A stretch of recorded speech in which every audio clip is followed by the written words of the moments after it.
Well, this expression cannot just be defined in one word because it represents a lot of things. It represents, for example, our belief that in Africa, the kind of economic, social, and political institutions that make sense must find their meaning in the African setup. That any new organization which we bring up must be based on some traditional concept to life. It must not just be imported from outside. For example, we are clan-minded, we are tribal-minded, in that we are communal in our concept of life.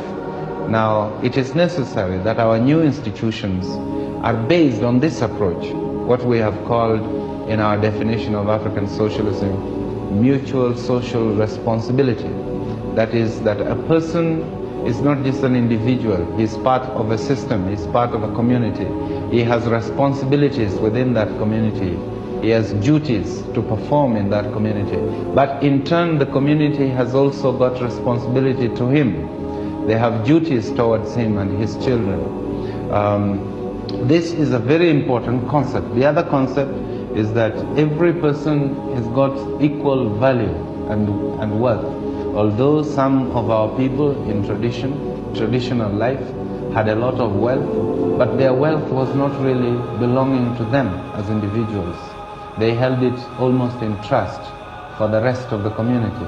And when any of the members of the community got into trouble, or when he wanted cows to pay dowry, he always looked to this as a position which he could also have access to. So that there is this element of acknowledging individuals as equal humans in the community. The third one is that every decision was made through consultation and discussion and by a consensus. There was no question of one person deciding for the rest, or of a minority deciding for the rest.